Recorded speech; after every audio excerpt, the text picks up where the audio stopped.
UCD's mandate. With my for any government agency, the committee observes that coffee sector is an important export earner that should be independently regulated to meet the demands of the export market. The civil service mode of operation and service delivery cannot efficiently undertake and deliver this mandate. Parliament last week merged a number of government agencies, and a few others singled out by lawmakers received a saving grace on the premise that their role is critical to service delivery. Amongst the agencies which were not merged were the National Forestry Authority, the Uganda Coffee Development Authority, the National Agricultural Advisory Services, the Dairy Development Authority, and the Uganda Cotton Development Authority. However, policy analysts argue that the much-vaunted rationalization policy to avoid the duplicity of roles across the civil service, meant to save government an estimated 1 trillion shillings in expenditure, is flawed.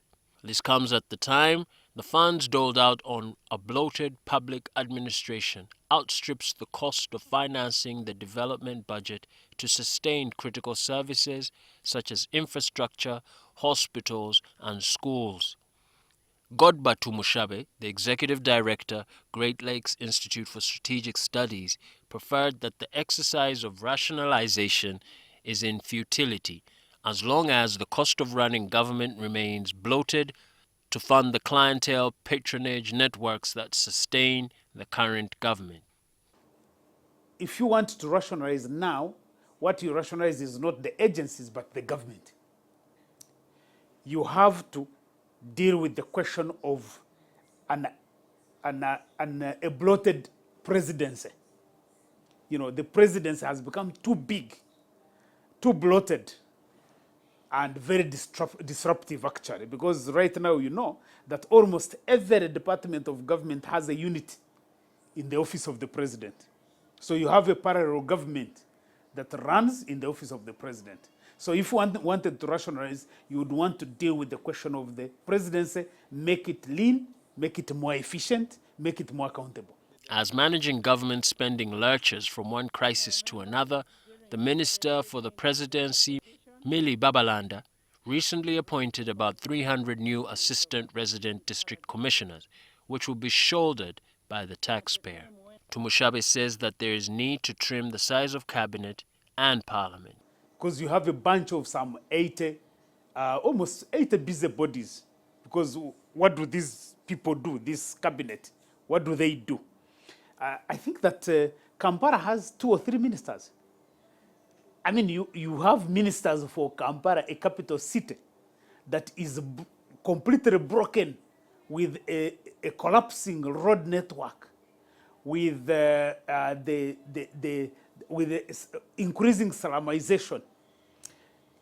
You can't manage your waste. And then you have a whole authority, then with ministers. He says that the size of the House, which is currently at 529 MPs and will likely expand after the 2026 parliamentary election, goes against the grain of rationalization and efficiency. You need to deal with the legislature. You can't have a crowd of some 529 MPs seated there just doing nothing, and then you say, you are running government. Whatever rationale you have to have those people, it does not add up to what it means to run a government. You have to deal with a dysfunctional local government system. Because the local government system in this country is basically an irrelevant structure where you have a bunch of elected officials that hang around, that they have no budget, they have no power, they have no nothing. The creation of agencies was part of the Bretton Woods Institution blueprint to roll out efficient units of government to improve service delivery. Earlier, Uganda rolled out neoliberal structural adjustment policies between 1987 and 1992 to improve prudence and efficiency. Structural adjustment programs included a package of economic adjustment policies broadly divided into stabilization and fiscal policies, supported by the World Bank and the International Monetary Fund. These structural adjustment programs resulted into scaling down of the bloated civil service, meant to reduce bureaucracy through retrenchment and the reduction of the size of the army from 100,000 soldiers to 30,000 soldiers, amongst others. But after the NRM government held its first presidential election, a decade after President Museveni and his triumphant guerrilla bands captured power, the size of the civil service began to eventually grow as the country leaned towards a neo-patrimonial system. This system of political hierarchy ensured that NRM cadres relied on state resources to secure the loyalty of the population through informal patron-client relationships that are structured at the highest echelons of power and rolled down to individuals in villages. This resulted into the creation of duplicate roles, including RDCs, hundreds of presidential advisors, a large cabinet, and parliament, as well as a number of districts and cities. Xavier Ajoy, the country director, Action Aid Uganda, says the exercise of rationalization is superfluous. At the very time that Parliament is debating this motion of merger of agencies, they are also passing assistant RDCs who are entitled to, I don't know what other security details, vehicles, fuel, and whatever allowances that they're entitled to.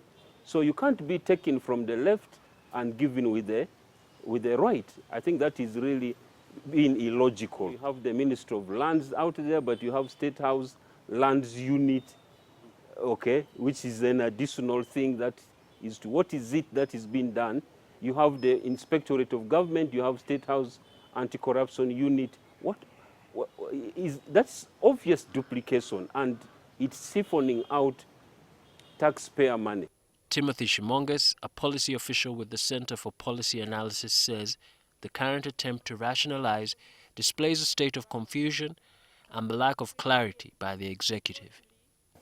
The decision for government to appoint RDCs and the like, it's of course first of all very unfortunate that resources have to, again, while we are trying to reduce the wage bill here, we have a very struggling private sector. That if you have